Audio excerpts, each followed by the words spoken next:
It's Jay Dizzle. You know what I'm saying? It's your boy True Goodry, live and direct. Smokey Dollar, thank you so much for coming to sit down with me today. Joseph Bills tonight, y'all. Max out. I appreciate you, bro. What an intro, man. You know? A hand for Kid K. Comedian left Killer Sire. How you doing, sir? Hey, That's my man, Yo, Fela. Am I saying your name right, bro? Am I saying your name right? I always like to make sure. Terrell. See, give it up for Mikey Moscato. That dude, the guy, ladies and gentlemen. Crawl ahead and go. The sugar. Mr. Network. Let's start with MRTK. Zona. Good evening, this is Swerve 360. Now, this is Swerve 36. Old Granddad, Big Butch the Lesbian, Walter Cronwright, Dan Rather, Smoke Weed, Dirty Harry, Lee X the Theater. That's me. And that's what we do here.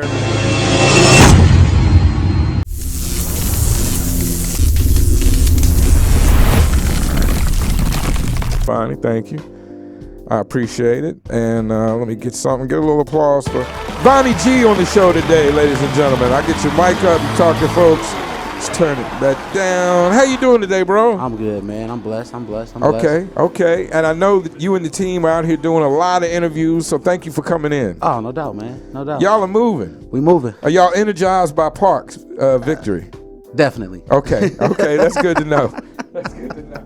Let me get you a cold water. Appreciate you. And there's a fireball in there. I don't usually, invite the, You started early, ain't you? No, I have not had one. They're actually for later in the afternoon. They just happen to be in the cooler today. I'm on water and Red Bull at this point. Yeah, I feel you. Gotta hydrate. Gotta hydrate and gotta caffeinate. So we got a bunch of people checking in. Scruff Zone and the whole Shredded team's definitely checking in. Oh yeah, Shredded Gang. What's up? Shredded Gang. So, Vonni G, I've heard your name a lot. I'm happy to have you on the show. Hey, I'm happy to be here, man. I'm glad you're here. So I'm gonna start from scratch. I'm a bad host. I haven't been listening to your other interviews, so we'll try not to copy what other people have talked to. But for my benefit, did you grow up in Phoenix or did you move here? I moved here. I'm actually originally from Milwaukee, Wisconsin. So okay, you're a Milwaukee guy. Yeah, I'm from the Midwest, born and bred. Okay. Did you know Parks or Buford or any of those guys or Network? Did you know any of those guys before moving to Phoenix? I heard of William before I moved. Okay, you heard of William? Yeah, I've heard of William. Okay, he's off of Village, so kind of hoods in Milwaukee. We all kind of stay close. We tight knit hoods. So right. We know what's up. Is that because it's a lot of white folks? You got to stay close. Yeah. Milwaukee's one of the most segregated cities in the country. You moved from Milwaukee to Arizona, so sure. Yeah. So you must have some kind of affiliation with white folks by this point. Oh yeah, bro. I talked to the real big guy in class. Oh, you were? Yeah, I've been that guy. Oh God. In college, I've been that guy. Can I just say I'm sorry for it happens for whatever they did to you? It's cool. I'm not a tribesman. I really don't. I've always rejected my white privilege as much as possible and distanced myself from white people at times, but I still feel a little bit responsible. So I'm sorry for whatever they did to you. Oh man, that's cool. What was it like growing up in Milwaukee? Let's talk about that because I've told other people, and I'll be honest, growing up in Richmond, Virginia, we didn't really have too much consideration of black folks in Milwaukee. It was a little bit of a surprise to know there was a lot of y'all. We get that a lot. Yeah, I understand you hear that, Yeah. It's such a big state, and I'm sure the rural parts of it are very white, but yeah. I mean, scary white, right? Ooh, scary yes, white. At least the scary whites in Scottsdale got money and they got other things to do. They're not really, but bored, poor white people, man, that's scary. That's scary. Yeah, it's scary. I bet. So I don't know how I know that as well as you do, but it seems to be true. It seems like my instincts are correct. Oh yeah, you're correct about that. What is it like? Let's talk about that because I've never really interviewed in this format. At least I've talked about it with friends that I had, but what is it like? I mean, share that experience. The only black guy in the class. Was this in college, high school? Where'd you say this was at? This was in college. In college. Because, growing up in Milwaukee, I went to public school, so it was always colored faces around, and, it was always intertwined with white, blacks, Hispanics. Faces of color, I think you're supposed to say. Yeah, people of color. Right. So, not colored faces. That's wrong. Not colored faces. Yeah. I'm glad I didn't say that. Anyway, I can get away with it. You can say whatever you want, but I'm going to be very careful. I make sure I say people's name correctly because nowadays, if you mispronounce somebody's name twice in a row, you racist motherfucker. So I always ask what if I'm not sure. Luckily, Vonni, I got your name. Okay, but anyway, I'm sorry. Give us some experience in college. Oh, I went to a small school, but it was very white as well. But being a white guy, it didn't affect me that much. How does it? How was it? What is it like being the only black guy? I can only imagine. You can give us. It's a culture shock. You can give us the good parts, maybe a good story, and the bad, like one of the hard shows. I will say this: going to school at the University of Wisconsin Whitewater was a wake up call. Because especially coming from the inner city, where you deal with a lot of the inner city woes from schools to just you used to seeing people that look like you all the time. So when you get to a higher education platform like the University of Wisconsin Whitewater, you sitting in those classes and you look around and there's nobody that looks like you, and you don't start seeing people that look like you until your senior year, because you're all in these general education courses. Right, so you're so divided up that you don't see each other. Then when you start specializing, maybe you see a few faces. Like once I got into my program, then it was like, oh, what's up, brother? Like, or somebody come in class and then you instantly connect with them because it's not too many of y'all there. Because a lot of people don't believe in furthering their education after high school. And in respect to people like me and Rude Jude and Rachel Dozier, was there anybody there that maybe one of the white students that really adapted or adopted black culture? Was there anybody like that at that school? Oh yeah, a lot of the students there, they adapt to it. They love it. Going to school, like my best friend was a white guy from Racine, Wisconsin, and so he'd been through the trenches, so he knew the black person struggle because he lived it himself. Oh, so if you didn't have you had him I had him. That was my white privilege. For lack of a black friend, you had. What was his name? Let's give him. His name was TJ. TJ. Let's give TJ a shout. Yeah. So I usually ask people, do they have a go-to white friend? So I would say definitely at that time of life, TJ was it for you. Yeah, that was my boy. Like he got me into a lot of places. I got him into a lot of places where he couldn't typically go. Sure. And so y'all shared culture basically. Yeah, we shared the culture with each other. Yes. He also rapped, but he stopped now. But he's on a higher power of rap now. So he rapping for the Lord. So that's what's up. Hey, well, there's a congregation every Sunday and Wednesday night that is happy to hear some rapping about the Lord. So if you guys are, if you're not getting shows or if you're struggling in the mainstream market and you have a feel in your heart, then you'd like to talk about Jesus, there's a show waiting for you every week. So go ahead. So what? And I see maybe school prepared you to live in Arizona, but what? Let's talk about that difficulty of. I've always heard that to some communities, going to college is not as looked up upon as it is in some other. Was it tough for you in the inner city community or your friends? Or was it tough being the one that went to college? It was tough, especially coming from Milwaukee and being involved in street life and kind of playing both sides of those fences, going to school, still playing in the streets. And, I'm gonna go to school, but when I get out of school, I'm in these streets. I'm gonna do a little thing. I'm gonna do a little something. I'm gonna shuffle a couple cards and do what I gotta do. But a lot of my friends really didn't understand it because they was like, man, you can make so much money, like so much more money in the streets. Like, why are you going to school? What was your major? What did you go to school? I went to school for pre-law, physical education, and a culture minor. So I was a double major. Wow. And I graduated magna cum laude, 3.8. Wow. And I rap. So, I was gonna say, so you do something else during the day beside rap, or right? Okay, we can talk about that. We'll get into that. Yeah, we'll get into that. That's big moves right there. That's big moves. So you were what when we listen to people talk, politicians and motivational speakers, and when we watch the news and want to believe that there's a chance for that to happen, you are that. I'm that chance. You are that chance. Yeah. You made it happen. I made it happen. Through everything that goes on in the streets and in the inner cities, through being the only or one of the few black people in your college. Sounds like a Spike Lee movie to me. It is. Your whole college experience sounds like a Spike Lee movie. Like, it was cool though. I wonder, did white folks ask you why your hair is like that or something? Like, I wonder how crazy it got, because I know it can get crazy. When I used to grow my hair out, people, like white people, always ask, "Can I touch your hair?" Yeah. And I used to be like, why you want to touch my That's hair? weird. Like, Was that's guys, weird. girls, guys, both? Girls. Girls. Okay, good. Guys, they just be like, I mean, no offense That's cool. no offense to you Right. if a guy wanted to touch your hair, but that's super weird. I mean, yeah, but from my guys, they'd be standpoint. like, man, I wish I could do that with my hair, man. That's so cool. Yeah. Well, if you work hard enough and pay somebody, you Right, you can. got it. Asians even have dreads, but they have to work very hard and pay somebody a lot of yeah. money to make that shit happen. Yeah, to make that shit lock. Yeah, Shout definitely. to Art of Locked of Art, Locked of Art. They could probably do it. They're huge technician with the braids and the barber and the beauty salon type things. I was over there last night DJing for them. So again, we coming here to talk about hip hop, but the things I find so much more interesting are these little nuggets. And as someone who, frankly, you could say dropped, you could say flunked out of college. As someone who dropped or flunked out of college, I'm very respectful and very I admire how incredibly smart or how well you learned how to cheat is. Yeah.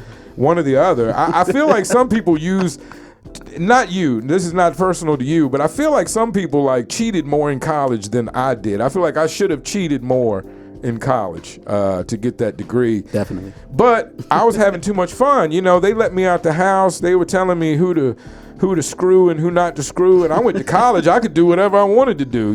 I had women coming to, go to Hardee's at 2 a.m. and I could say yes. And that blew my mind. So I had trouble in college, Yeah, we all did. We I like to think I'm smarter than my college record relays. I don't know. Maybe that's just my thing. Yeah, I went to a party school, so it was party schools. You are went to rough. a party school, Yeah, it's yeah. rough when you go to a party school. Were you involved in fraternity life, Greek life? Yes, I am a member of Phi Beta Sigma Fraternity Incorporated, so that is Okay. historically black. Okay. Black Greek Phi organization. Beta Sigma. What are the colors? I get them confused. Is Royal that blue the and pure white. royal blue? Royal blue and pure white. Okay, I'm pretty sure that's what my college roommate went on. He went to Greensboro in North Carolina is where I went to college, and he went on to go to a bigger school. We didn't even have, I went to JUCO. We didn't have frats and stuff, but he went on in college, and I'm pretty sure that was his fraternity as well. Shout out to the bros. Shout out to the bros and everybody involved in Greek life. So we can skip forward a little bit. You come out of college with all this. I mean, my God, you must, do you,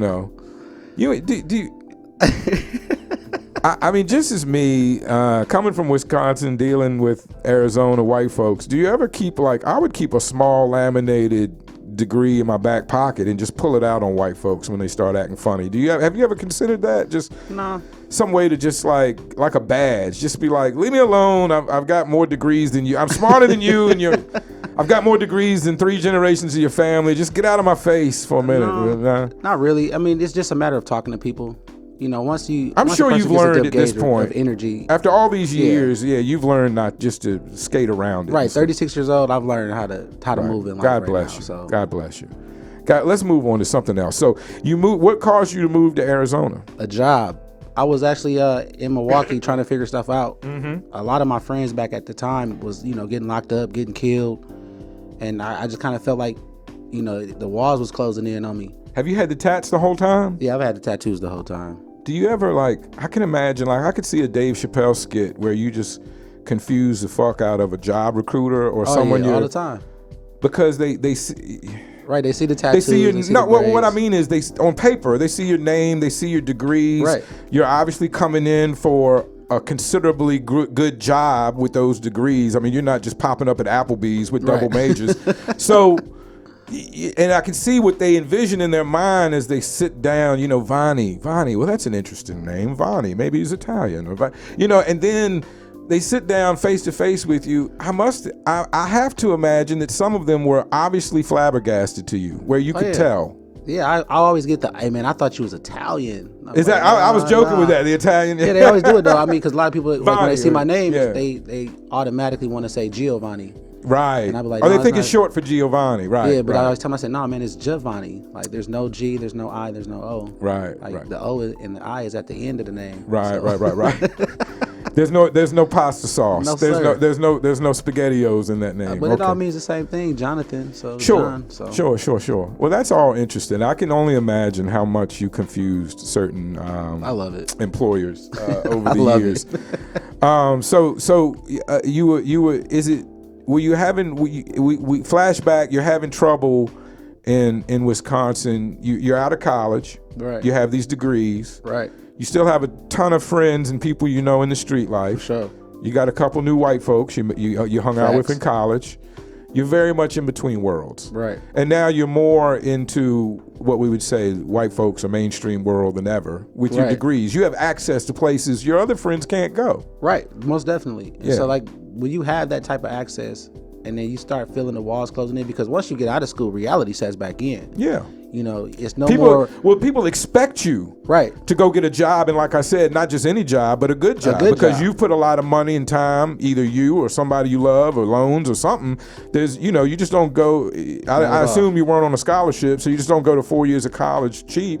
No. And so there's and like you said, reality sets in. Right. So you're in Wisconsin, pulled from both sides, probably feeling a little weird on either side at this point. Yeah, because a lot of times your friends want you to come back to the street life, and then it's a party that's like, man, that's not me no more. I done grew, I done evolved, I got an education, I see stuff in a different light now. Right. It's like, And I see the danger of it, and I have an option. I think having Right. an option makes you more aware.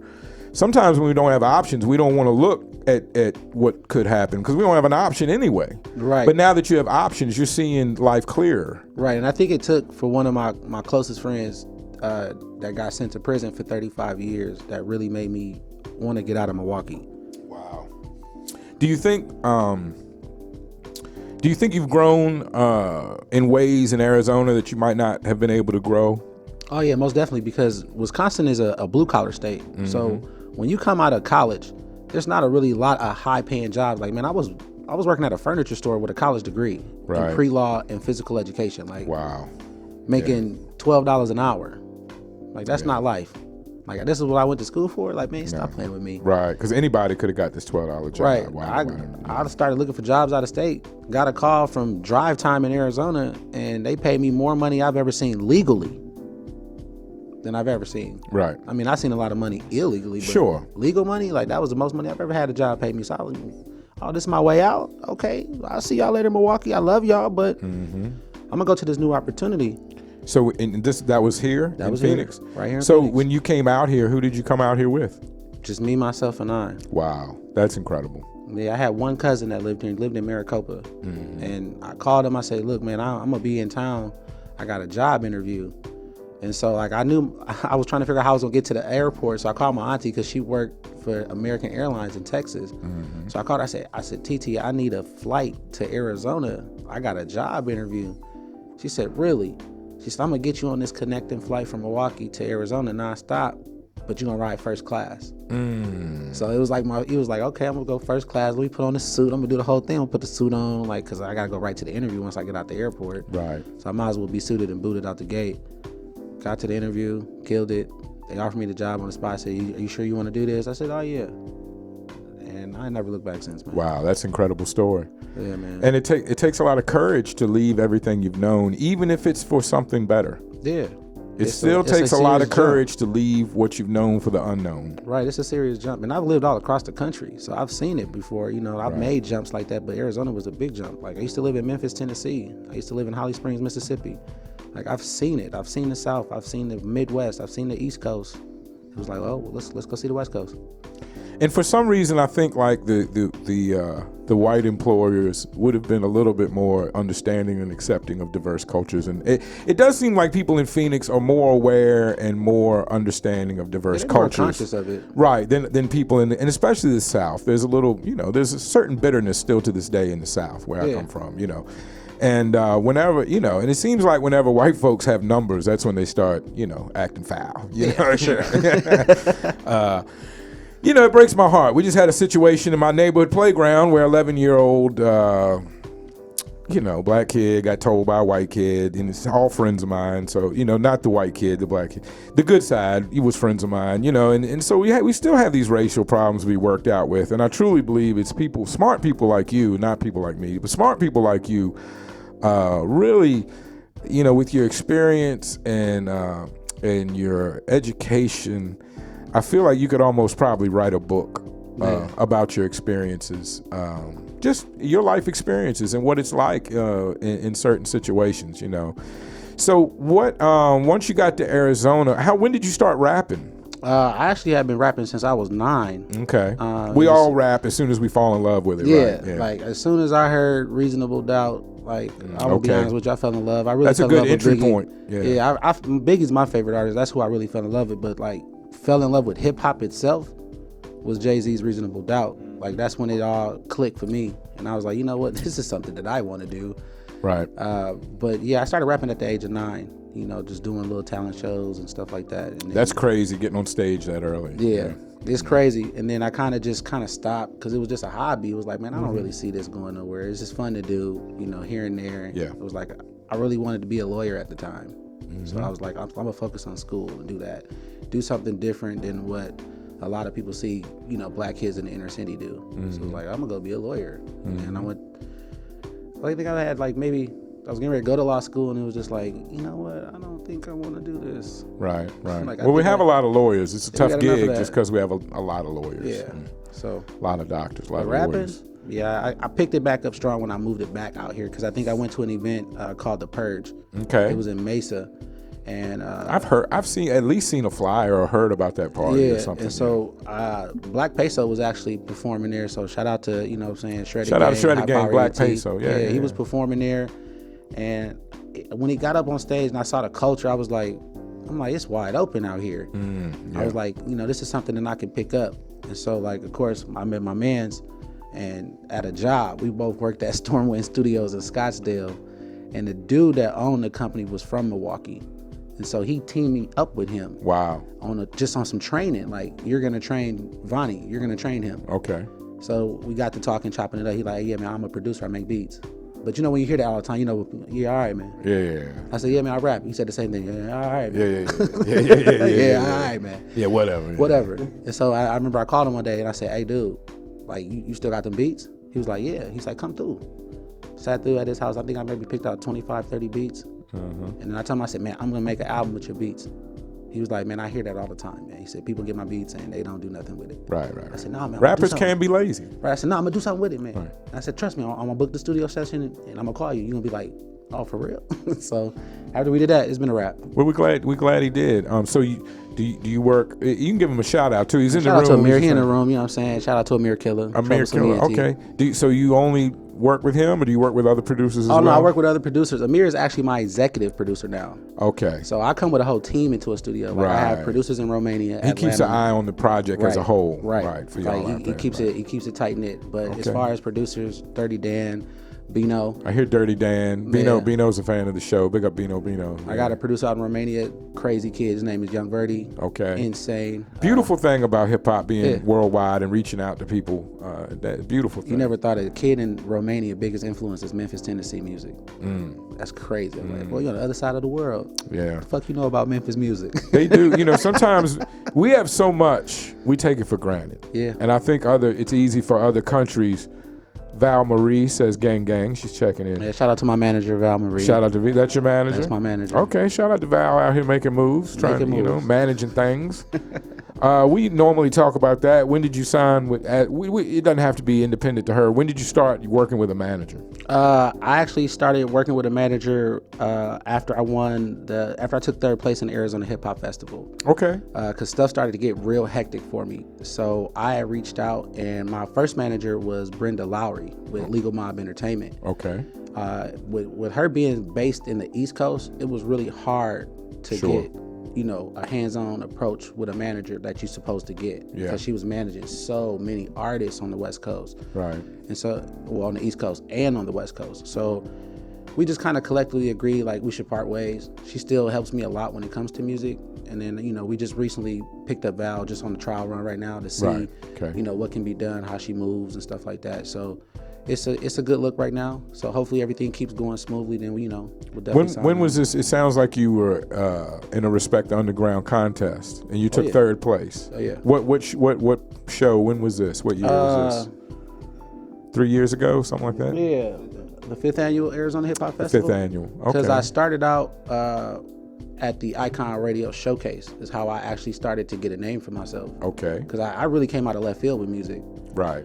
So when I did the Icon Radio Showcase, nobody ever heard of me.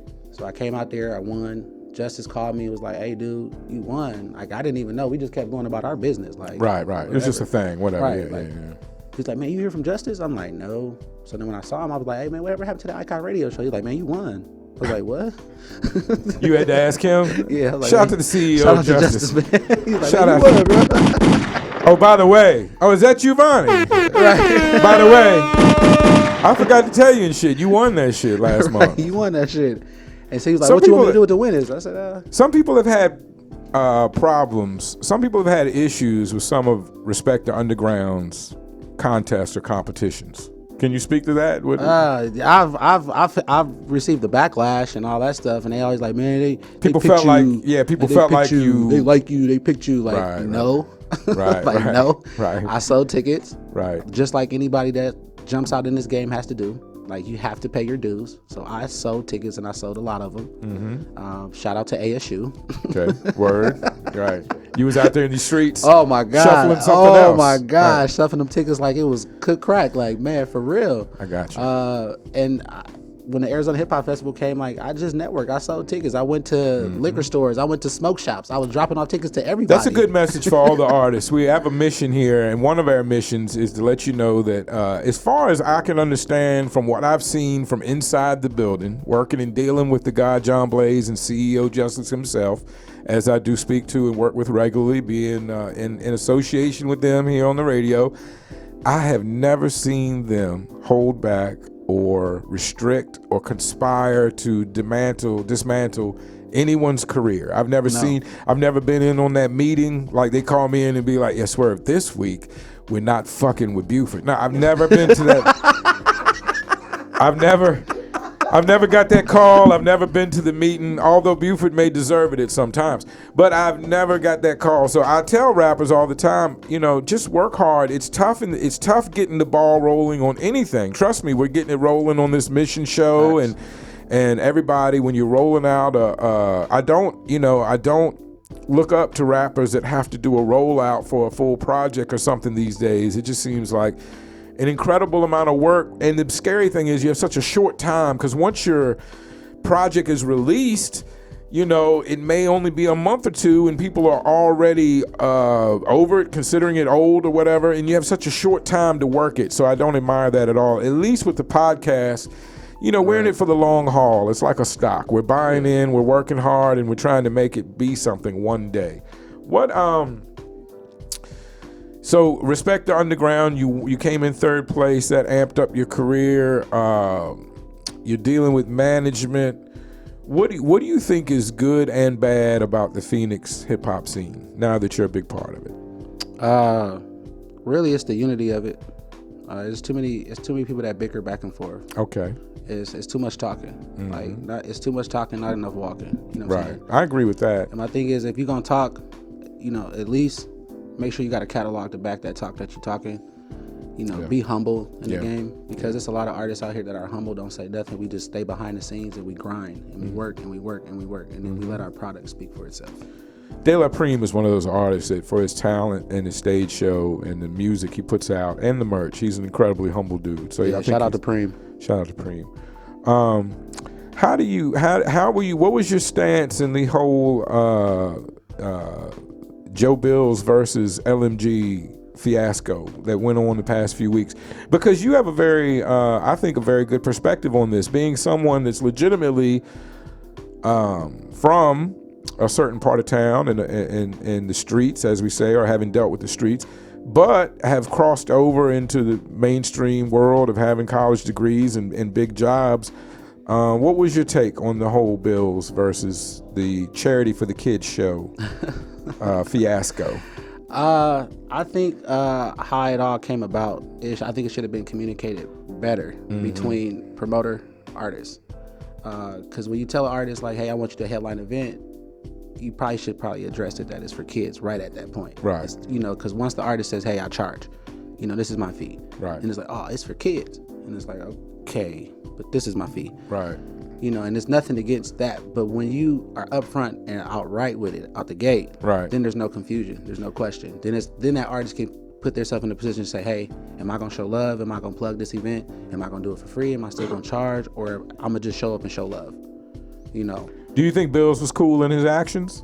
I think Bills handled himself very well when it came to how he got all that flack coming towards him. Yeah. He handled himself well. He's handled himself professionally. I know a lot of people's like, oh man, he's got PR team. Like, PR team or not, like, you still got to know how to handle yourself. Well, I think he sounds like he has a PR team because he grew up in Scottsdale, would be my point of view.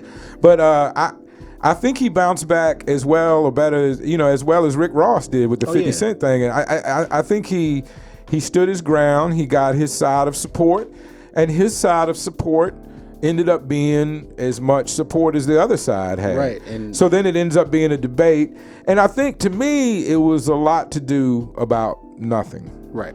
And if for the betterment of entertainment, let's say, I think Bills got roasted a bit on the live. Yeah, he did. He got roasted a little bit. And you can, if you don't think he got roasted, go back and look at one of the screenshots. It was crazy with Bill's face in the middle, and Bill says his PR team is me and the voices in his head. I would agree. Shout out to Bills, man. That's my I don't boy. think he's paying anybody for that. I think it's strictly coming off the top. Yeah, that's off his dome. Like, he handles himself well. And he's good at it, and he handles himself well. And I think even if people didn't agree with whatever about the show, I think everyone admired how he handled the situation because,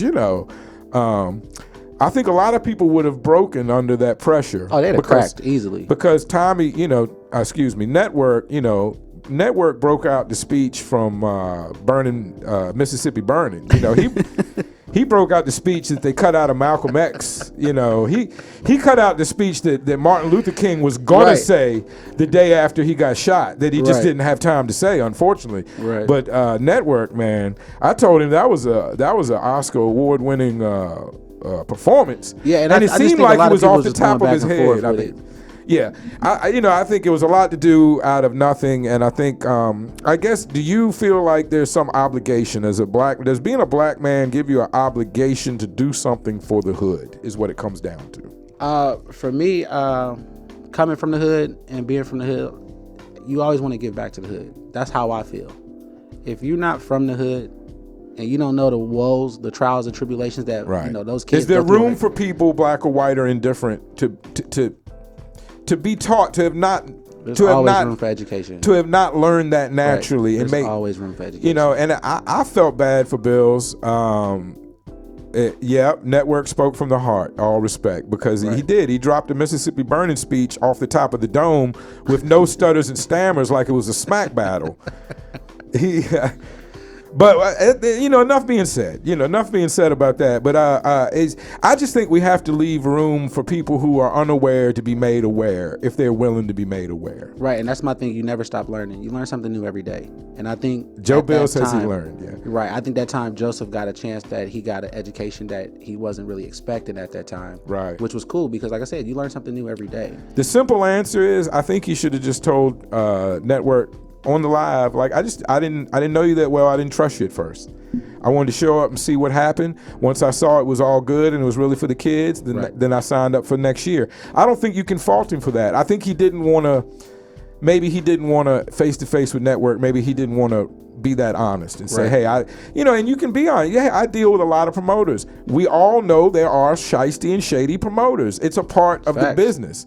So in fairness to him, you don't know until you know. And I just thought he was checking it out. Once he had checked it out, he agreed to do it. If you word it that way, I don't see how you can really fault him. Right. But he got caught on the barbecue, and they started sprinkling sauce on his ass. But, they was getting his ass. Shout out to Network. Though. Shout out to Network. I got love for everybody. I'm just, media as I watch all of this go by and talk about some of it.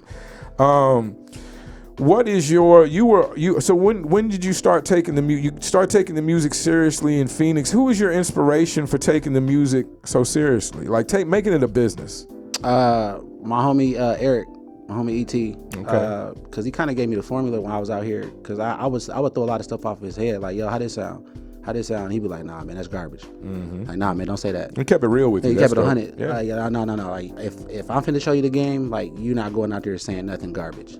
So, shout out to E. You know what I'm saying? He gave me that formula, and this made me want to run with it. And so then when I got somebody like my man Zamir on my side, he makes it worth doing it because you have that support. You have somebody that's always pushing you to be better and keep writing and keep selecting good beats. Keep doing this. Keep staying in the studio. Like, he does that for me. And as far as I can see in the visuals, it's you, Denzel, and KT? For sure. Is that correct? Yes, sir. Y'all a crew? A crew. How did y'all come together? I've interviewed Denzel, and he's got an incredibly inspiring story. I mean, Shout out to Lil Bro. I was nice to evil people for a whole week just in honor of how much he holds it down, and he was an inspiration to me. I'm still nicer to people than I should be because of Denzel.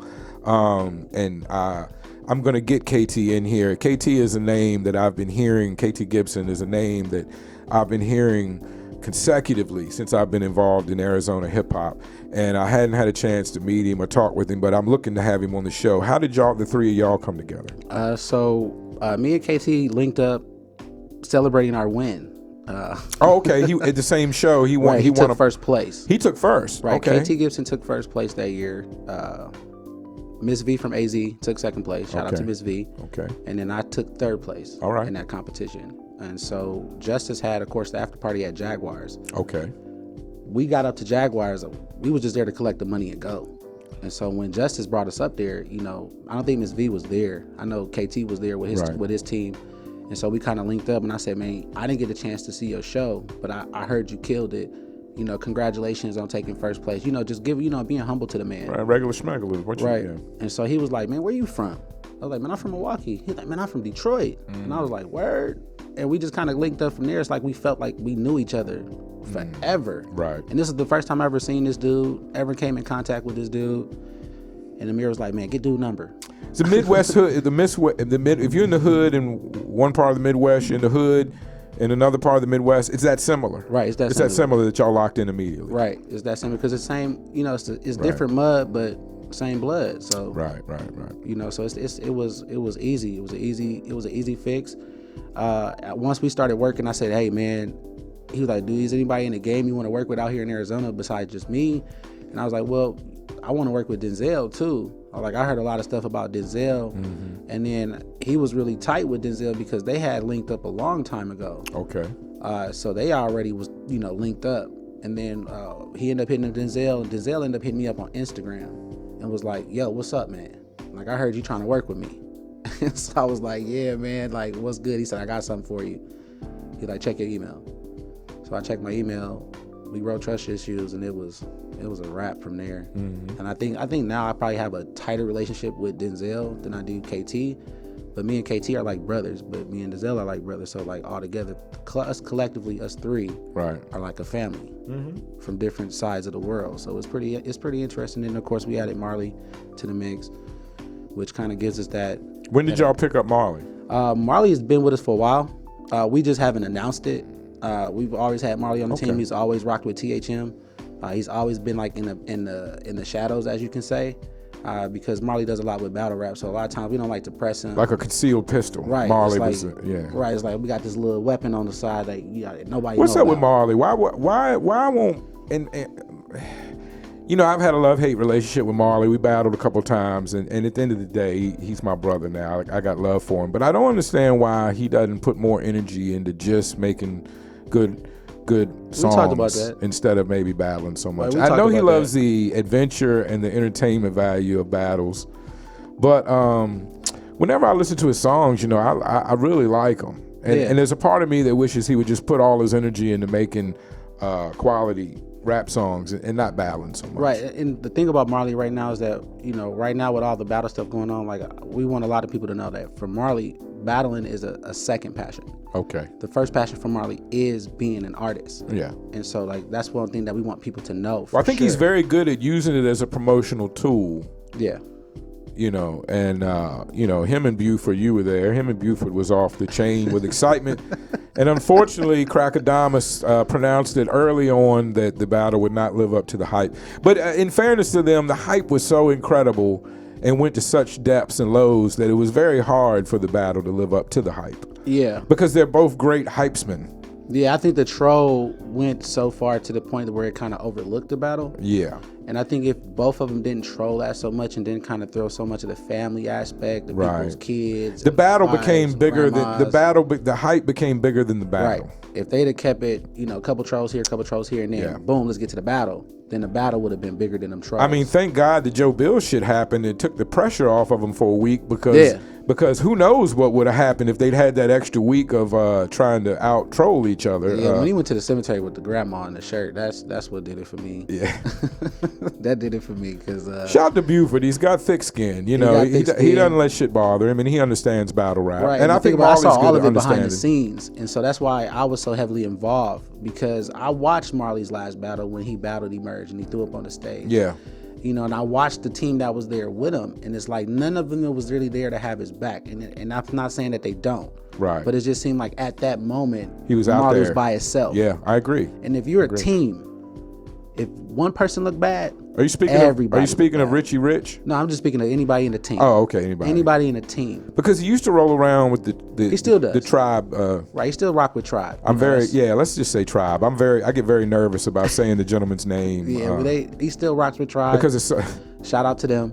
shout out to tribe. They Okay, like so- Lil Bros, so that's shout out to them. But Right, when it right, comes to to that aspect of the battle rap, I was like, I'm gonna get my hands involved with it. I said I ain't gonna battle rap, but I'm gonna make sure you're ready to battle.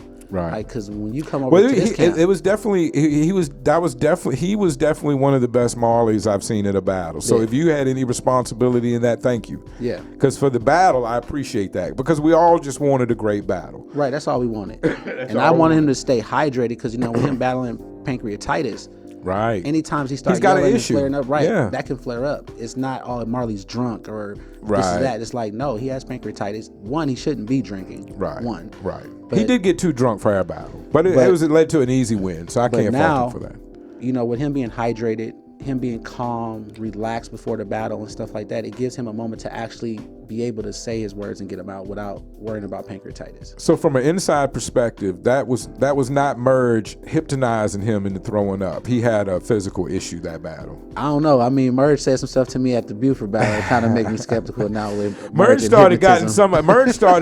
Jabari, Smokey Dollar. He started doing this and like watch my hand, and I don't even look at Merge in the face when I'm talking to him. Yeah, I look the other way. Because Merge is not gonna have me out here Merge talking is like a a chicken. superhero. I'm not. Yeah, he's messing not with gonna him, have me man. out here. We are having Merge on the show coming up in the next couple months. We're gonna have Merge on the show, and we're gonna have 3 white gentlemen that are heavily involved in hip hop. Some might say they are wiggers, but we're gonna see if Merge can hypnotize them to a time before hip hop. We're gonna see if Merge, much like Merge can help with smoking, he can make women orgasm, he can do all these things amazingly with the hypnosis to the human body. So we're going to see, can Merge return a white man involved in hip hop to his original form? Yeah, I'm gonna see if Emerge can hypnotize somebody into giving me a deal. That's what I'm gonna do. Oh, you don't need that. You don't need that. You don't need that. You No, got a man, we good still team. rocking You got good independently. music. I mean, with everything you and Denzel and KT as well have going on, I mean, it's just a matter of time before one of y'all break through. I think it's just a matter of time for a lot of our Phoenix, Arizona artists to break through. There's a lot of talent here. Lots of talent. What was it like for you moving here at first? Culture shock. Yeah. Yeah, because you get, I'm used to. Even with the college experience, it It was was still a culture shock. Yeah. Because I figured, like, when I first got here, I had been to LA, I've been to Cali, so I was like, oh, it's gonna be kind of like Cali. And then when I got here, it was like desert. So I was like, well, it's dry here. And I had the water, and I was like, this water nasty. Right. This Yeah. water hard on your That's skin. the first thing everybody told us is don't drink the water. Yeah. Yeah. And then when it was the heat. Like, the heat, man. The heat. The heat. A lot of Africans move here. I understand why. Yeah. It's similar culture. But somebody told me, Sub-Saharan. they said you went from one extreme to the other. Yeah. I said, yeah. I said, if you want to call it that, they said you went from blistering cold Yeah. to blistering hot. Right. I said, You're right. I did. Yeah. I said I'll take this blistering heat any day. Yeah, over me too. blistering cold. Me too. Those 3 or 4 months when it's uncomfortably hot, the air conditioning still works well. Beautifully. The rest of the year, it's wonderful here. Right, I beautiful. rode with the top down today. It was wonderful. That's the reason why I moved here. Yeah. For days like this. Yeah. Make money in nice weather. Right. Are you a single man? No, I'm taking. You're taken. Okay. You were single at a certain point. Is it? I moved here married, so it's over for me. I'm washed. I'm with the last vagina I'll ever be with, and I'm happy for that. I'm happy. I'm proud of myself. I'm cool with that. Because white men don't cheat. So it's cheaper to keep her, as they say. Swerve, you funnier than Will Ferrell, man. I appreciate that. That's one of my favorites. I appreciate that. It is much cheaper to keep her. But how is it? It seems to be a lot of, mind you, if my wife's listening, I barely notice. But people tell me there's a lot of attractive single women in Arizona. I had a guy tell me that before I moved here. He said, well, it's a shame you're married because there's a shitload. And it seems like there's more plastic. Women have, older women have like perky boobs. There's more plastic surgery and everything going on here. How hard is it for a single man to settle down in Phoenix, Arizona, especially if, shout out to Smokey Dollar, especially if you're making a little money and you're single. And mind you, I was single 45 years before I got married. So it was tough for me anyway. Yeah. I say it's tough. But you got your strong woman. I got good me a strong queen on my side, good, so good. I'm good. She holds me down. Good. Yeah. I don't play the numbers. Okay. So I used to. in some of the chats I've been in, they seem to discredit people's opinions. Maybe if they're married interracially. Are you married to a Nubian queen, a strong black woman? Yeah, I got me a black woman. You got you a black woman. Okay, Yes, good sir. for you. And I didn't mean to put that married on your jacket if you're not married. You're just together. I got you. You're just an together. item. Just an item. Well, that's wonderful. That's beautiful. So I can take your opinion on black matters seriously because you have a black queen. Okay. There's been some talk in some of these media chats I've been in that you can't necessarily trust the Key and Peele type brothers with their opinions on black culture. Now, me as a white man, I'm just sitting and listening to all this stuff. I'm just checking it out. For me, it's you like who you like. That don't make you no blacker. It don't make you no whiter. It don't make you still got to deal with the white Hispanic. people no matter who you date. Yeah. Right. Yeah. Me personally, I prefer black women. Right. There's nothing wrong with any other woman of color, but just my preference. I like sisters. Right. They are the bomb. Okay. Well, maybe you don't like mayonnaise. Nah. Yeah. Maybe you don't like grapes and the potato salad and shit like that. I understand. Some people are strange in their culinary desires. Does it all come down to what we eat and bullshit like that? I mean, we joke about stuff like that, and you're a very educated person, so I'll take your opinion over mine any day of the week. What is it silly that we still? Is it silly or stupid that I still find all that dumb shit funny? Will we ever move on beyond all that? I think so. I mean, for mayonnaise, Miracle Whip, all of those things. Whatever. Your preference is your preference. Right. We're all just people. Is it easier to be just people in Arizona than it was in Wisconsin or in college? I think it's the same. You can just be yourself everywhere. Yeah. It's just in Wisconsin, especially in Milwaukee, you just got to know how to move. Mm-hmm. And that's the same like if you in Chicago, Detroit, Minnesota, St. Louis, any of those Midwest areas, you just know how to move. Mm-hmm. You got to know how to handle other races accordingly. Especially like in Milwaukee, like I said, it's the number one segregated city in the country still to this day. Right. It's still very racist in Milwaukee, Wisconsin. So when you say that, most neighborhoods there's not a lot of integration. It's all the white folks over here, the black folks over here, maybe a little Indian, Hispanics Asian neighborhood, whatever. Yeah. Right. I mean, it's like how it is in the Chi. Like when you go to the gas stations in the Chi, like you see a lot of the the Middle Eastern brothers in there working. A lot of them adapt to black life, and sometimes this is funny. You can go to some of the gas stations, and whatever gang runs that area, that's how the dude behind the gas station to talk to you. So if you a GD, you walk in, hey, what's up, folks? Right. No matter what he is, right. He and hey, that's teaching. He rock with the neighborhood. That's teaching. Jesus taught that in the Bible. When you go into somebody's land, adapt to their customs and stuff. But it's funny, yeah. like when you go to like a black disciples neighborhood and you hear the Middle Eastern guy in the gas station. He's talking the on opposite. BD, Right. On BD. It's like everything is on BD at that point. It's like, boy, stop playing. Like It's all sales and survival for him, though, bro, right? You know, like, bro, just give me a couple Optimos, bro. I'm a ride, bro. You ain't got to put it on a gang. You Right. He's right. I don't need all of that. I don't need all that, man. Yeah, I feel Just that. want 10 on pump 2.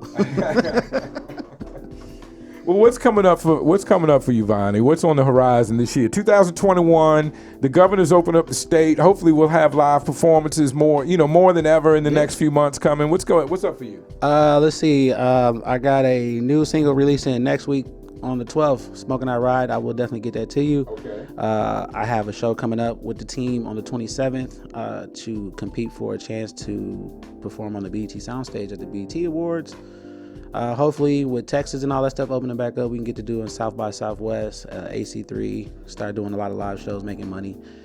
I got my company coming up, my startup company. That's something that I do on the back end outside of music is Midwest Buzz. Shout out to my CFO, Eugene Robinson. But that's what I got coming up, man. Okay. All that sounds good. Sounds like a lot on the board. A bunch of singles, no albums. The one I've been playing by you lately on the Flowers Show is So Lit. Oh, yeah. Featuring J Mello on the hook, which is a popular name. J Mello gets around, very talented, bro. Let's talk about how that song came together, then we'll listen to it. Well, with J Mello, I actually linked up with J Mello through Denzel because he had a record with Denzel. Okay. And he came through to the studio right up here. If anybody knows, my team is always here at HKS working every Saturday. Shout out to Felix and Brian, HKS Studios. He came through and I was listening to him. I said, man, this dude is dope. I said, Denzel, like, he said, oh man, he family, bro. Whatever you need, he got you. Mm-hmm. And so I said, okay. So I hit him up one day. I said, J Mello, I got this song. So I have a song with him originally before I dropped So Lit. And it's with me and my cousin in California. Mm-hmm. And I said, I ain't gonna put that out. I said, I got something else for you. I said, I got this record called So Lit. I got my man from Chicago that produced it that lives out here. Shout out to G1. Okay. He produced it. He said, all right, I'm gonna come through. I said, dude, he said, what you need me to do? I said, I need you to do the verse. Because at first he was like, I'm going to do the hook. I said, I got the hook. I said, if you want to touch the hook, you can touch it. Right. You're J Mello. I don't have no problem with you touching the It's hook. in his name. His name is J Mello on the hook. Right. So, and how brilliant to write that into your name. Like, Right. You want me to do what? Well, my name says J Mello on the hook. But Right. yeah, I got you. Go so ahead. when I told him, I said, I want a verse. He said, wait, what? I said, yeah, I need you to do a 16. He wasn't used to that. Nah. Right. And that's brilliant. He's used to everybody saying, Sure. I want a hook, I want a hook, I want a hook. So I said, I'm gonna switch it up with you, J Mello. I want a verse, and I want you to touch the hook. Right. So when he did it, I had discussed with the team. I said, where should I put J Mello at? Because they already heard my first 2 verses, and they was like, well, you gotta let the song breathe. I said, all right. They was like, put him in the middle. I said, okay, cool. So we threw him in the middle. Okay. Called Derez, like, I need a cover. There it is. Called Brian, like, I need you to mix and master this thing. Yeah. Amir, I need you to put it out now.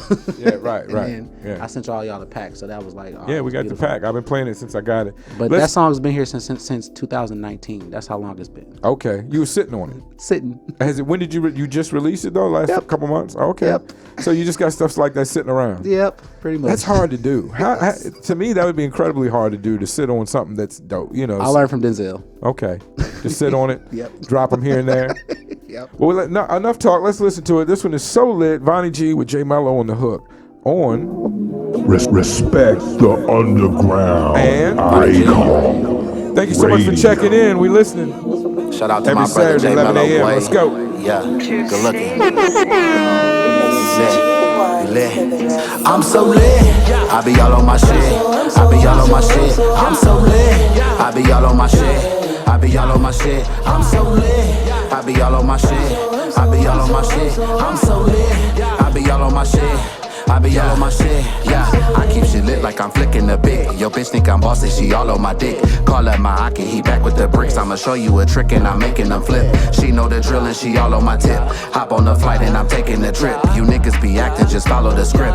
I got a story like Tales from the Crypt. I stick to the code, so watch out, little bitch. Hold up, my nigga, I'm spazzing this shit. I'm stacking my chips from the lyrics I spit. I'm running it up, I make hit after hit. The game bit too easy, I'm never gonna quit. The piece of the puzzle, you know I'm a fit. My life is a movie, just wait for the flick. I'm counting it up like I just hit a lick. I'm so lit. I be all on my shit. I be all on my shit. I'm so lit. I I be all on my shit. I be all on my shit. I'm so lit. I be all on my shit. Respect Underground Worldwide Radio, Icon Radio, home of quality, independent I be music. all on my shit. Little bitch, I heard it through the grapevine. They say that he go, no need to waste time. Get my money long, catch me on FaceTime. I said my money low, no need to play around. Litty. Got a little bitch in the middle of the city, she be showing that ass and them titties. I might send her back if she get it, throw that ass on me. Ooh. Bad bitch, get your cash up. Love it when you act up. I roll when you match up. With that dick. Yeah, it's going up, it's going up. Kiss me in the pocket, let I'm showing out. Pirelli, tire burn, what you talking about? That European turn, yeah, it's on me now. They say it's ether. Every time you hear me, I'm just blowing out your speakers. Oh yeah, it's on me. Yeah, I got cash. Niggas say hate cause I stay on their ass. VVS water might drip out the glass. Cash out on Birkin might buy a bag. Yeah, I got cash. Niggas say hate cause I stay on their ass. VVS water might drip out the glass. Cash out on Birkin might buy a bag. Cause I'm so lit. I be all on my shit. I be all on my shit. I'm so lit. I be all on my shit. I be all on my shit. I'm so lit. I be all on my shit. I be all on my shit. I'm so lit. I be all on my shit. I be all on my shit. Yeah, I got the sauce and I keep it a drip. I got the tool and I keep it equipped. I ride in all black when I'm smashing the whip. Back to back champ cause I'm winning the ship. I'm changing my lane, now watch how I shift. Fast and furious, no Tokyo drift. This is a ride and I'm not a lift. The shit is a rap and I've been a gift. Drinking this Henny, I'm lit off the fifth. Smoking this gas, I keep me a zip. Smoking that curry, I'm lighting a piff. Open the pack and come get you a whiff. I'm living a dream, I made me a wish. I've been on top and they call me commish. My life is so lavish, I'm making a grip. I'm never gon' fall, I'm never gon' slip. I'm so lit. I be all on my shit. I be all on my shit. I'm so lit. I be all on my shit. I be all on my shit. I'm so lit. I be all on my shit. I be all on my shit. I'm so lit. I be all on my shit. I be all on my shit.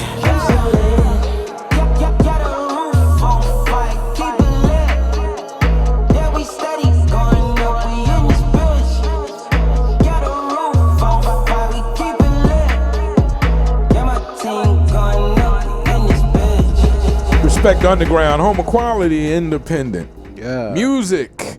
So what have you ever had rap beef since you started rapping? No rap beef. Have you ever been involved in any Phoenix internet fuckery? Yes. What let's talk about that. What Phoenix internet fuckery did you get wrapped up in? This Sean Bender bullshit. Oh yeah, Sean Bender. Back when him and Parks were going at it, or him? Back when him, yeah, still to this day. Well, I mean, I know they go back and forth all the time. Yeah, like it's annoying.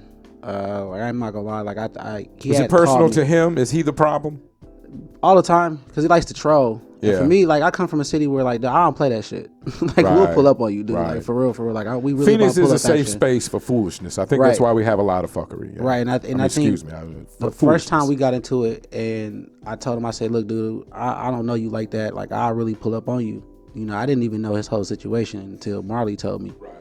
And so you know, Marley called me and said, "Hey man, you know, dog, like, you know, you gotta be mindful, bro. Like, a lot of people have had an issue with him, and it seems like most of the time he's a big part of the issue. There seems to be now more than ever a lot of people on the spectrum, as we shall say, and he proclaims to be on the spectrum, and I'm just using those terms for my understanding. And the thing I find that I don't understand is, you know, you're on the spectrum and you use it.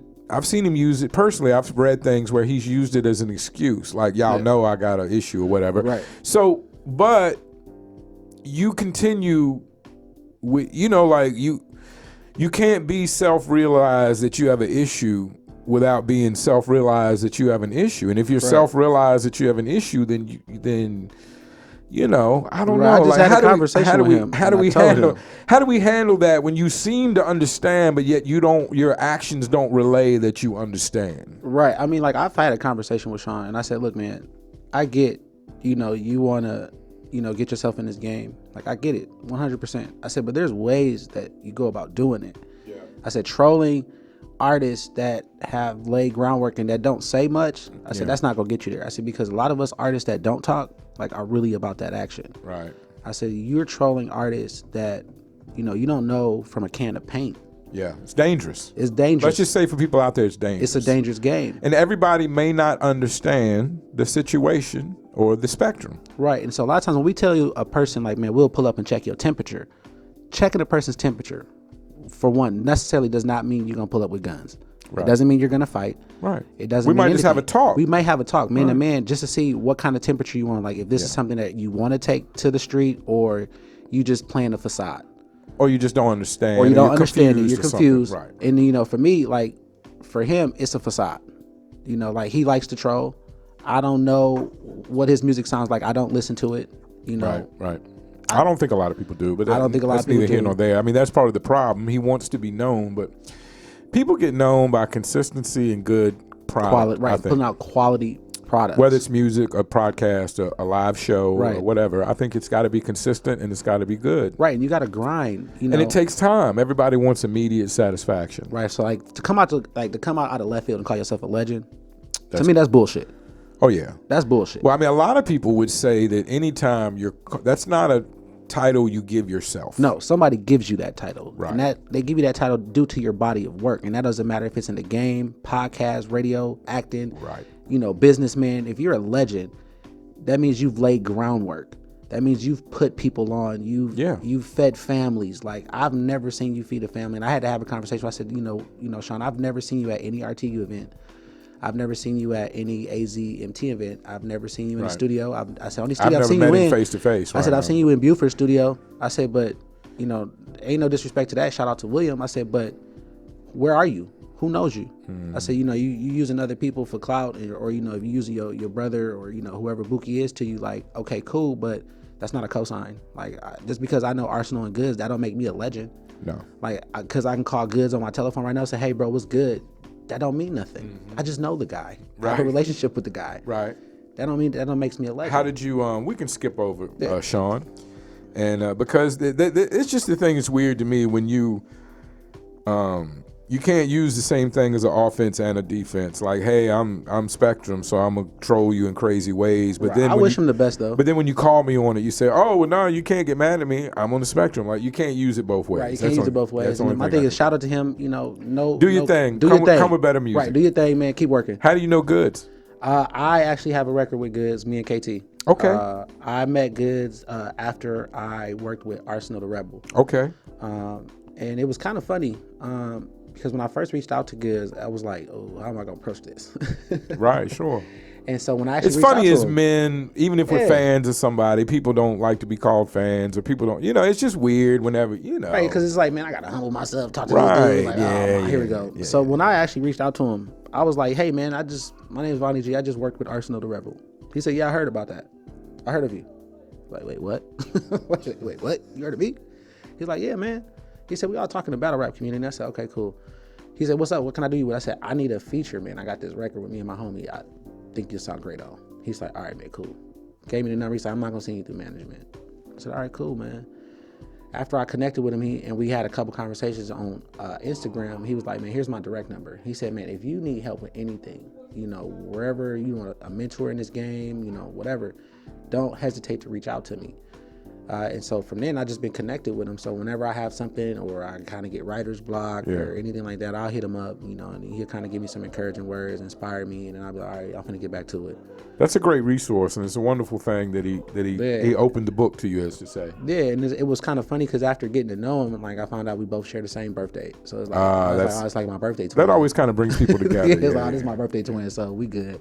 We're gonna be good forever. So. Good's an animal, half a gallon good. So you a fan of battle rap? I am a huge fan of battle rap. And you have confidence that battle rappers can rap outside of battle rap, Some. obviously, because some. Not all. It's No, a problem, right? It is a problem. It's been a problem for a long time, where they always say battle rappers can't make records. Mm-hmm. They can only battle rap. But I think a few that's starting to do it. That can actually do it. Sure, I agree, and certainly there's some that have always been better at it than others, and others. You know, everybody's growing. I feel like a lot of people, at least in the old days, my old days, a lot of us as rappers on our journey of becoming writers, you know, a lot of us start out where a lot of our raps sound like battle raps. Yeah. We're always, you know, talking about somebody ain't shit or I'm better than you or whatever. I'm telling you these incredible ways of how I'm better than everybody. Yeah, Marley said the same thing to me when he heard my other record. He said, bro, you sound like a battle rapper. I said, I ain't a battle rapper. He said, no, those is battle bars. Those battle bars, I was right. like, well, yeah.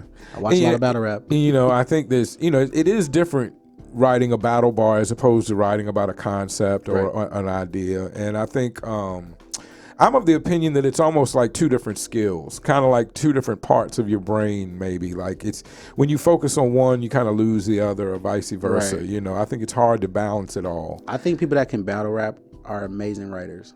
Yeah. Those are the best writers. And courageous. Being able to get on stage. I always like battle rap because to me, it's the perfect combination of stage performance, poetry, comedy, acting. Right. Let's be honest. You know what I mean? Like it's a combination of, to me, almost all the arts. Quick thinking, improv. Right. You got to be quick with it. It's like it's a combination. The people that do it well, let's say. And I think it's a combination of all the arts. And I think battle rap is so slept on because of the lesser entities that do it. It's easy to watch a battle rap and for it to be, you know, your mama's too big, you know, I threw your mama in the air and she got stuck. You know, it can easily fall into like dumb, like corny shit jokes or, you know, it can easily, for people that are not skilled at it, but for the people that are skilled at it, it's this crazy combination of live performance, like everything we talked about. I think the true art of it goes underappreciated. Facts. Because at the end of the day, if you don't understand all what's going on, and man, I'm aware of a lot of pop culture, wrestling and everything, but you know, they lose me with the bars sometimes because it gets so intricate and complicated. Right. I damn near need like keep Google open and be Googling shit while I'm listening to the battle. Sometimes honestly, and I'm not that big of a sports fan, sometimes I just don't get the bar because I'm not aware of what they're talking about. But so much is talked about on such an intricate level that it gets so complicated. I think it's crazy. I think it has lost a little of its steam. How come you don't battle rap or being a fan of battle rap? It's too personal. Okay. They get too personal for me. You're close enough to the streets, and I have friends of mine that said, I just can't do that. I can't do it. Yeah, I just can't do that. I'm probably one of the first person that'll probably pick up the phone and call my homies back home like, hey, yo, what's good? Like, we finna really go check this pot in the temperature today. Like, for real. Because I'm not, like, the whole grandma on the shirt, nah. Sitting at the cemetery, nah. Yeah. Kids, not going. Nah. I don't. Like, nah. I don't play with the kids. I don't play with. Especially if I had a wife. If I was married, I'm not gonna play with you when it comes to my wife. Right. right. Nah. Like I said, shout out to William for like withstanding all that. That was crazy. It was weird, kind of like. It was weird and funny at the same time watching it transpire, since I had to see all that stuff that he was getting ready to post. Right. Because he would hit me first with it, like, hey, I'm finna post this. And I'd be like, bro, come on, bro. Right. Are you sure? And right, I used to ask Mario all the time, like, bro, you sure, bro? Right, He'd be like, yeah, bro, I'm serious. And I'd be like, okay, Marley man. is excellent at trolling, and him and Jalopy Bungus have already started the trolling. Do you think that battle's gonna actually happen? Oh yeah, this is gonna happen. I know on Marley's side it definitely could happen. It seems like Bungus is playing with it a little bit. Yeah, we pushing for it to happen. Last time when I talked with Jalopy, it was gonna happen. He told us to see y'all March 18th. So okay, for the negotiation. Yeah. We'll see him March 18th. So definitely, if it doesn't happen, it'll be on his side. Marley's all set to go. Yeah, Marley's ready for this. He's jets on rockets. Yeah, you already know. Yeah. You already know. That's why I said Jalopy don't. I think this is gonna be interesting. I think this is Marley's first that I'm aware of, his first step into like the actual battle community. Right. I think he would have had that opportunity, earlier if Rum Raw wouldn't have ducked him. Rum Raw ducked him. You're right. Right. I forgot about that one. Rum Raw ducked him. If Rum Raw wouldn't have ducked Marley, it'd be a different tune right now when it comes to him battling Jalopy. I agree. And so, well, he's battling old washed up guys like me and Buford. It doesn't help your reputation. Doesn't get you anywhere. Because at the end of the day, when battle rap is a young man's game. And emerge. Now. Emerge. And I'm a guy that I came from the battle rap when it was all freestyle and you just battled whoever signed up that night. Right. And then I eventually loved battle rap so much that I had some on-camera battles with today's style. But at the same time, I was in my 40s when these battles happened. Like, I'm old and washed. I'm not afraid to admit that. As far as rapping in a competitive level or being an artist for real, I'm washed. That's not where my heart is at. So, and Buford, a great troll, at one time an artist, a great engineer, battle rapper just doesn't, I don't hear that when I hear him battle rap. Right, and that's what I told Marley. I was like, bro, I see, because he's like, man, I think I may give Buford another chance. I was like, look, bro, I said, what Buford did for you, bro, was get everybody talking about you again. Yeah. I said, and that's what you needed. I said, Buford has to prove to me that he can battle rap before he's got to do something else with somebody else. Right, that's what I said, dude, to go back and to keep battling the old heads and stuff like that. I said, bro, that's not going to do nothing for you in this battle rap game. I said, because you see how Jalopy and all them talking about you. Right.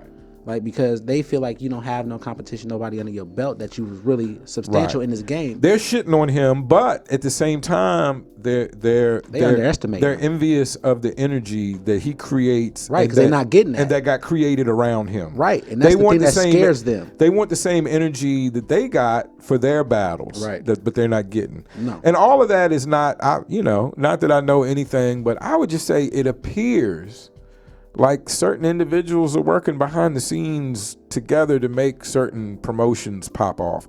I don't know. I would just say it seems that way. Yeah. So I don't think it was necessarily all Marley. That event was built up to a huge amount, and but a lot of it was Marley and Buford. Right. Yeah. They did a great job. They did a great job because they just, and like you said, they took it to places most people won't go. And I am looking forward to Jalopy Bungus and Marley Parks. I love battle rap. I love being at battle rap events, and I can't wait to go see it. Being media, we're getting invited places. Salute to everybody that's out there looking out for the media and letting us know about the shows that go on. We have a listening party that's happening tonight that I got invited to. I'd love to give you the information, but it's invite only. And then there's, of course, the Ratchet House Party from DJ Kane 100 over here on Glendale Ave on the beautiful northwest side of the city.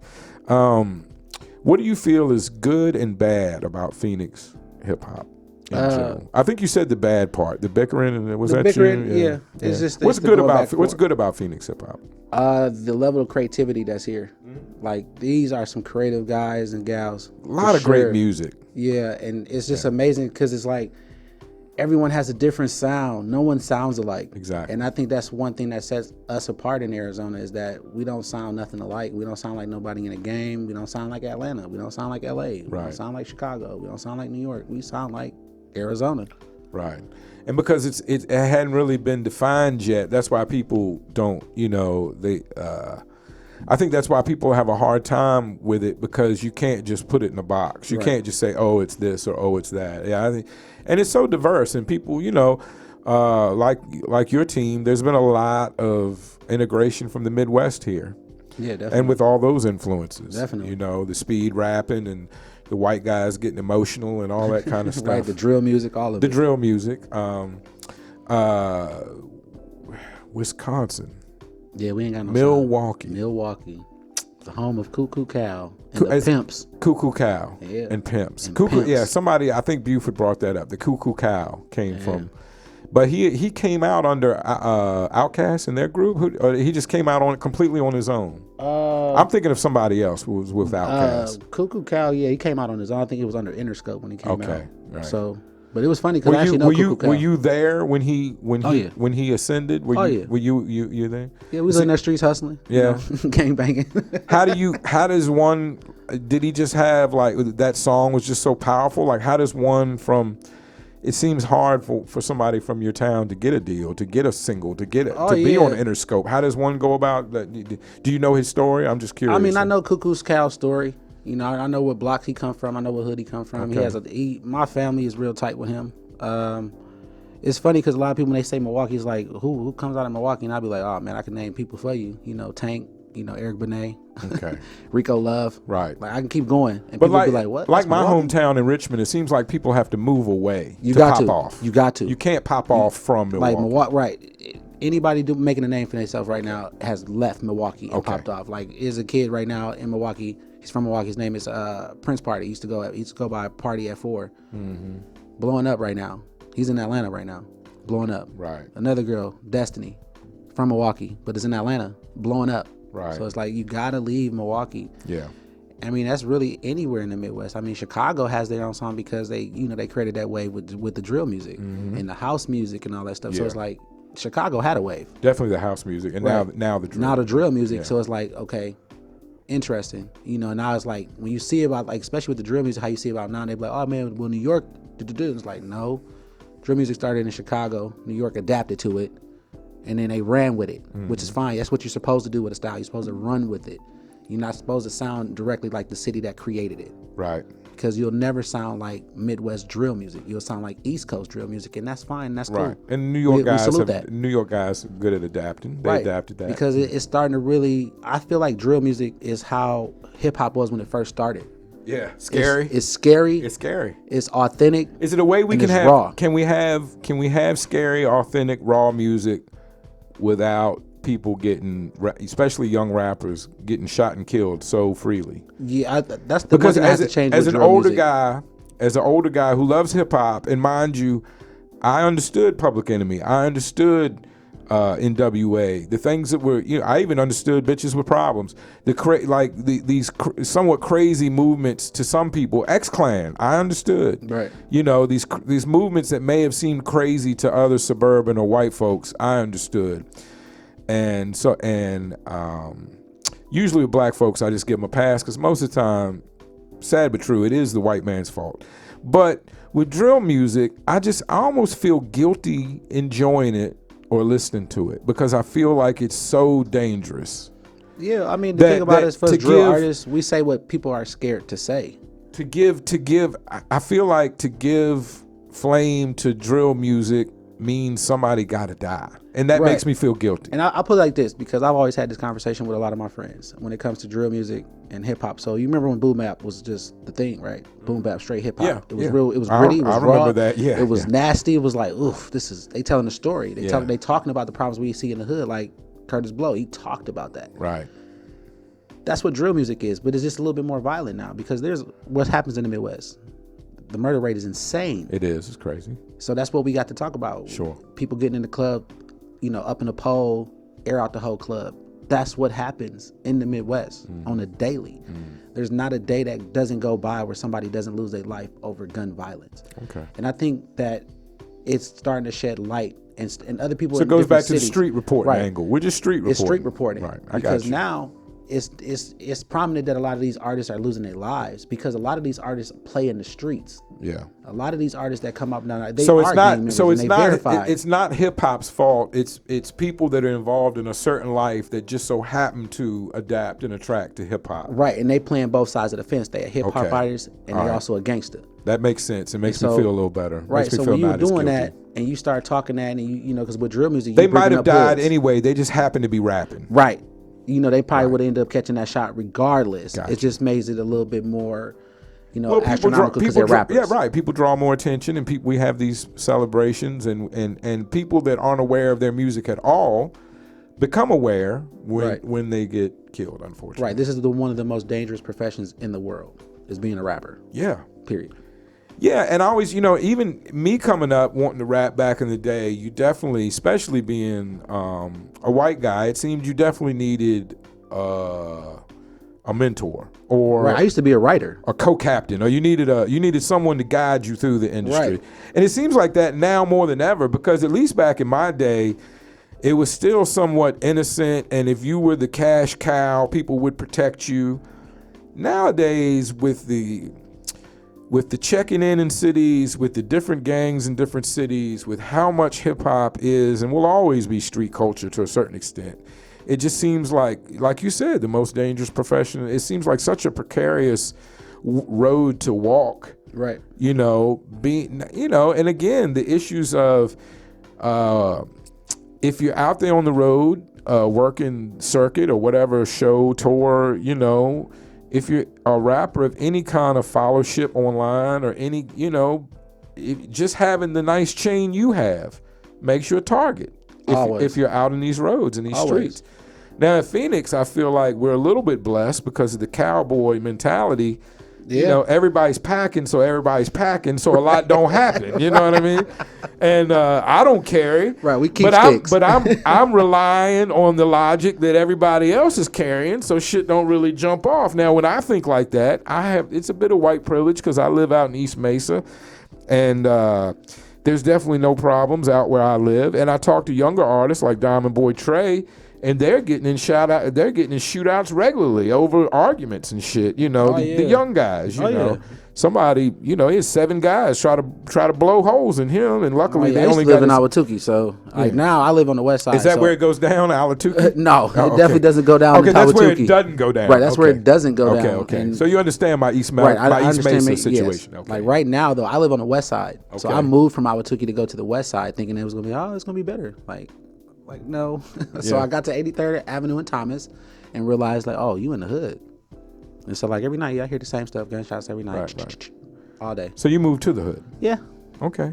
I mean, it don't bother me. I mean, I'm come from the hood. Don't Yeah, I bother got me. you. It's the same. Still quiet to regular, me. Regular. I mean, for me to be on 83rd Avenue and Thomas, I'm still quieter than Milwaukee. I tell them all the day, I'm like, bro, this is still quieter than my block in Wisconsin. Like, I guarantee on my block, there's somebody that's probably gonna get shot at least every hour on the hour, with ease. And with I don't mind the gunshot. I just don't want to be close enough to hear the guy groaning. Right. You know, I don't want to be the innocent bystander. And I don't want to hear like the gnashing of teeth and the women crying. I laugh about it now, and it's nothing to joke about. But I was just thinking about the people I was hanging out with at this event, so that's what made me chuckle. Don't confuse. I've been at an event, unfortunately, where someone got shot, I think dead in the parking lot. And so we were inside the event when it happened, but police show up, everybody's got to be questioned, and the whole time we're waiting, sad, unfortunate. The loved ones of the person that had been shot were dealing with emotion.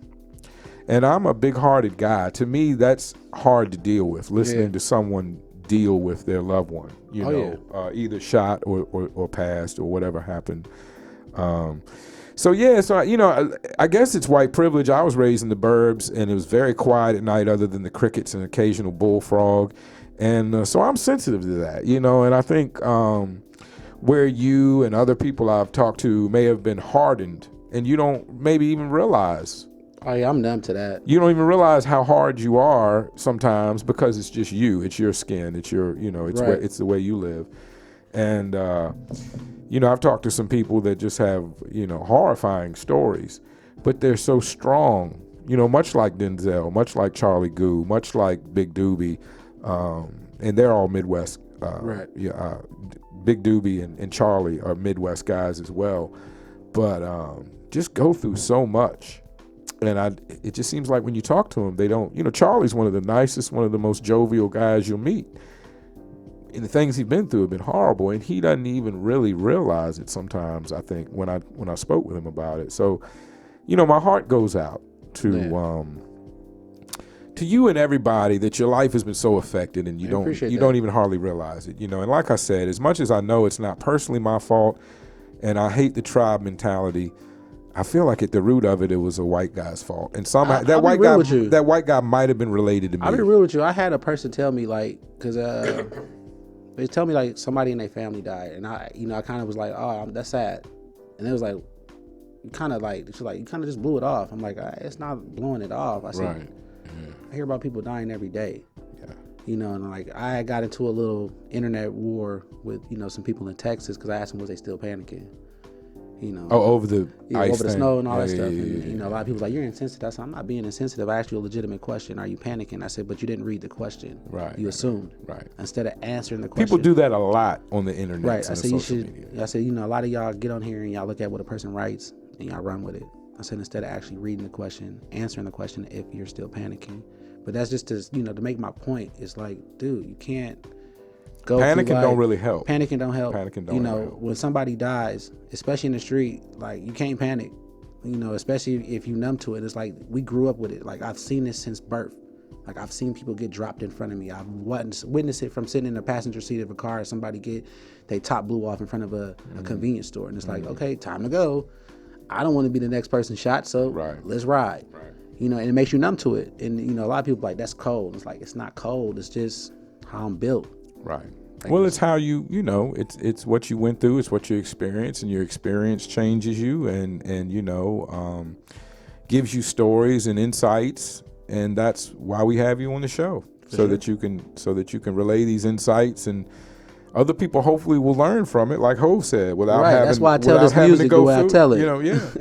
Yeah. I mean, because I admire your strength in dealing with the hood and white people. I admire all of that strength, and I think that's why I like doing the show, because I think, we could have sat here for an hour and we could have talked about the current hip hop shit, Cardi B's vagina or Megan Thee Stallion's foot, or, we could have sat and listened to your music.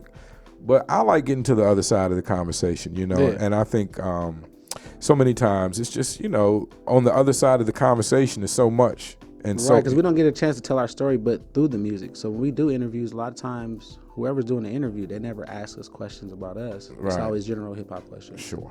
But this is probably the first interview I've been on where it was actually in depth, which is dope, and I appreciate that. I appreciate you saying that. Other artists have said that, and I appreciate it every time, because we hope to. I have a firm opinion that I'm different and doing my own thing. People, for right or wrong, for good or bad, have always said I'm a little different. So it was conversational. I love it. I deal with that. It's conversational. We're here to talk to and get. Like I said, we could talk about all the general stuff. Who's your favorite hip hop artists and all that, but I like getting to the other side of things, and I think that especially with creative people, especially with intelligent people, your experiences are what made you, and it's so much that makes your music, but never really gets revealed in the music, because it's hard. And nowadays more than ever, we're in a single culture. Shout out to Bobby Baymont for releasing an introspective project, full project. Most artists, let's be honest, don't do that anymore. It's not even about albums or CDs, because the way music is sold has changed. So a lot of times in a 3-minute song, how deep, how much can you really get to the heart of a person or to the side of their story? And once again, you've blown me away with your story. Appreciate it. And with your experiences and everything you've gone through in life, and Thank you. And how it comes out in your music. And I think your story is just another story that makes this Arizona situation so interesting. Yeah. I don't know. To me, all your accomplishments are so much. Like, I wish for you to make it in hip hop, just so that you can tell more people about growing up in the hood in Wisconsin, and going to college, and double majoring. Where did that inspiration come from? Just before we get out of here, I want to touch on that, because, mind you, one major, the first 2 years of general courses, let's be honest, when I did science and they said you got class in the morning and you got 4 hours of lab in the afternoon, that fucked me up right there. Yeah. I was like, what? And then, so I never got to the point of picking a major. So to me, having two majors, and I guess I kind of understand what you were doing because you were unsure about the law situation, but what was your inspiration for biting off so much, taking on so much when you were in college? My mom and dad. Yeah. Yeah, I wanted to, do something happy. I wanted to make my parents proud, basically. Yeah, well, I'm sure you did. My mom really pushed for me to be a politician and a lawyer. She was pushing for that hard, but I said, Mom, that's just not me. Right. I don't want to lie to the people. Yeah. I said, a lot of politicians are crooked. Yes. I said, and have a family full of them. Yeah. I don't want to go down that same path. I kind of took the same route my dad did. That's what I really wanted to do. I really wanted to go to the Air Force, but he was like, nah. Back in 2002, graduating high school, during the height of, Afghanistan, that was when, Iraq. Nah, it seemed like the whole world was going to go to war. Right, I can't have you do that. Right. But, of course, the Air Force always usually is flying over and doing like just nice support. Yeah, just they're doing compared to what some of the other guys are doing. It's pretty clean and nice. Right, it's with like, the Air Force. I'm here. And they are notoriously. I've always assumed and heard that they are the smarter of the Air Force, the armed forces. The Air Force is smart. You got to be a little smarter to make Air Force compared to being a grunt or Navy, Army guy, or whatever. Yeah, and so I wanted to do that for them. So I after I got my degree, I was like, you know what? I was gonna go back and get my master's, but I was like, you know what, I'm kind of done with school. And then my sister started running with it. So shout out to my sister. She's getting ready to graduate with her PhD from Grand Canyon. So Okay, PhD. God PhD. bless. Yeah. Smart parents. yeah, Gotta be good genes at this point, right? yeah, we just wanted to be better than them. Yeah, I get You know, it. that's what all parents hope, that their kids be better than them and strive to be better than them. But Well, I education know. was a big thing. I in my know you've family. made your parents proud. Yeah, without a they're doubt. ecstatic. But you did have to call them and tell them that you're pursuing rap seriously. Yeah. What was that conversation? Now, mind you, you're grown. You're graduated from college. Like I felt like if I graduated college, I could have told my parents I was going to the moon, and they couldn't have said shit. But at the time, you told them you were going to pursue rapping seriously. You are living on your own, got your own job, car, whatever. You're doing everything you need to do. So I guess they couldn't say but so much. But what was their response? Well, it was very supportive, especially my mom. She was supportive of it. My dad is a musician. So my dad played the drums. So I grew up with music. And that's the huge thing. And a lot of people don't know that I actually grew up playing the violin. Awesome. And then I moved to You playing. are the rose that grew from the concrete, my brother. Yeah, man. You should get that tattooed somewhere. I am the rose that grew from concrete. For sure. You were playing the violin. The violin. When did you start that? You start that young, right? I started the violin in 6th grade. I started playing the violin. I'll be real. You gotta be tough. I hated the violin. Am I assuming this, or You have to be tough to play the violin. in the hood? You got to Yes. be tough to play the fucking Yes. violin. I knew guys that couldn't play the clarinet in my It were neighborhood, people and I that won't would even in the harass hood. you, especially if they saw you playing it. Yeah. You know Or how just many carrying- jokes? Just carrying it. You know how many jokes? All the band kids caught a little slack. Let's be honest. But you're in the hood playing the Right, violin. if you play the violin, that means you're in the orchestra. You're not in the band. No. Nah. You're in the That's orchestra. the You super play duper classical shit. Yeah, music. with like a 5, like a quintet or something. Right, and you're not the only violinist. You're like That's the white part of me one that even of knows 10 of that. them. Right. So- What were you? Were you a certain chair? What I was first chair violin. first? My dad played This the story snare. gets better and fucking better. Yeah, my we gotta dad- have a part 2. Yeah, my dad played the drums. A lot of people Who don't know put this. the violin in your hand? You chose that? They No. asked you, or somebody put that My in your mom hand? made me 'Cause play the usually- violin. I wanted to play the trumpet. The brothers in my school, of course, went for the saxophone or the trumpet, of course. Not the golden, not Clearly. not the French horn, not the No. fucking flute, not the clarinet. No, the fucking No. saxophone Sax, or the trumpet. or the drums. Or the drums. No. Man, I looked up. Shout out to DJ Gordon. I'll never forget his name. Played the quads. Yeah, she said And no. when I was in high school and on the East Coast, go-go was big. Oh yeah, that's huge. And we had a very good principal our 9th grade year. He would let us party in the pep rallies, and they would let and our band leader was we will win the competition playing very straight. And I wasn't in band at all, but I know he was that kind of guy because they won competitions and shit. And he was, we will march in line, everything will be perfect. Very like military, tight guy. But on pep rallies, they would let DJ play the quads, and out of nowhere, everything would get quiet. And if are y'all familiar with Trouble Funk at all? Yeah. As as black guys, you should be. I'm sorry if that sounds bad, but if you're on the West Coast and you never heard of go-go or Trouble Funk, it's in your DNA. Check out Trouble Funk. But out of nowhere, just and man, we would go insane. Yeah. You could name anybody at that point. It was not as good as fucking DJ Gordon. So I shout out to my homie. I just got caught up in a memory right there. Yeah, my dad played So the- you he were played in the the drums. violin. They put the violin in your hand. Did you ever have a conversation with your mom and dad about that later on? Like, why the violin, mom and dad? I did. Were you trying to make me tough?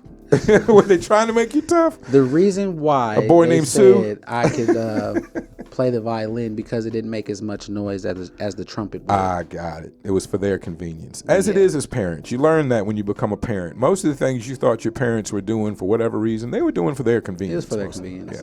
Yeah. They're like, That's just I don't want to being a hear no parent. horn blasting and meet. A I'm good. violin, the rose that grew from concrete. Vonni G, you are an extremely interesting story. I'm so glad Appreciate you it. came in. Thank you. Like most people, I could talk with you for another 2 hours easy. Yeah, we can get to I this in didn't a even minute. I didn't even go to the notes. And I'm certainly playing your music. Please send me the new music as it Got comes you. in. Got you. And I will always remember that you have friends in Milwaukee that you can still call. Because to be honest, as a white guy, speaking as a white guy, you know, you're a nice looking gentleman. You're very well spoken. Yes, sir. I don't think anyone would guess that you can make one call to the hood and get it popping. People might not. I think people might think you might have to make like 3 calls. Yeah, like you might have to call, then call, then call. You might have to call somebody to call somebody. But no, you're just 1 call away. Just 1 call away. Just 1 call away. Yeah. I'm several calls away, but that's I'm trying to. That's why I'm very humble and nice. It's definitely a long distance call. Well, Black Peso is checking in. Says, my guy, thanks for checking in, Black Peso. It's certainly Shredded Gang, and shout out to the whole gang over there. It's been a good talk. It's about time to get out of here so the 411 can come in here and get set up for their show. We'll get Dane Russell. We didn't have time for Dane Russell today. We'll get Dane Russell back on the show so y'all can check him out another Saturday. This has been The Mission. Vonni, if it's one thing that you would change about your life, about life in general, about the worldwide situation, or about Phoenix, or just, your past, anything in life, you could snap your fingers and change anything you want to change. What would you change? I think you can, snap me back to high school freshman year. You go back, start over. Yeah, really? Yeah. That's very interesting. Knowing what I know now. What would you do different other than not play the violin? I would definitely take school a little bit more serious than what I did in high school. You got a double major though. Like whatever you did in high school was good enough to get you to college. I would rather get a 4-year scholarship and not have any collegiate debt. Okay, that's what it is. Well, you could just snap your fingers and make the debt go away. You don't have to go but you'd rather go back. I want to do that, so I can go back and play sports again. Yeah, do everything. Do all that stuff right, again. Right. Try to make some different changes instead of playing D3 ball. If you go back, you can't know what you know now though.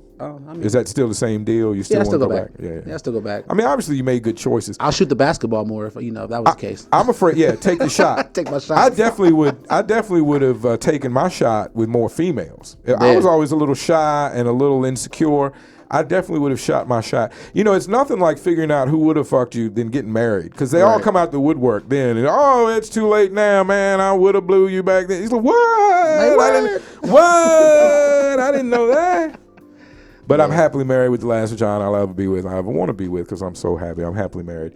Vonni, I appreciate you coming in. Thanks for having me. And fuck your college debt. The Democrats stay in charge. They talking about getting rid of that anyway. I hope so. Shit. Fuck if that debt. Get out from underneath the banking situation. I do have a lady in my neighborhood that complained on Facebook that she worked very hard to pay off her debt, and she resents the fact that some people may get their debt reduced. What would you say to that lady if you had a one-on-one conversation with her? Fuck you, my debt is clear. My shit under 30 G's. They clearing that. Oh, okay. They're clearing that. They get rid of that. Right. You shouldn't have went to school too long. That's your fault. Yeah. You shouldn't have paid so fast. Right. You shouldn't have paid them so fast. Shouldn't have paid so fast. You got to do like black people. Duck them. Duck them. See, like we said earlier, you don't learn everything growing up in the suburbs. There's some qualities you need to learn. Right. You got to duck them folks. They calling for that money. Oh, no. That's right. And you might need a good black friend to learn some things from, white folks, or you might need a good white friend to learn some things from. I've learned a lot today. I hope our audience has as well. Thank you once again to Vonni G for coming in. Thank you, bro. I appreciate it. We're going to get out of here, get set up for the 411 show coming right up next. Stay tuned. And don't forget, tonight on beautiful Glendale Ave in the northwest side of the city, we have the Ratchet House Party. DJ Kane 100 presents the Ratchet House Party. Tonight. Yeah. Thank you for watching. Have a good day. Go with love and love the ones you love. Fuck everybody else. Peace.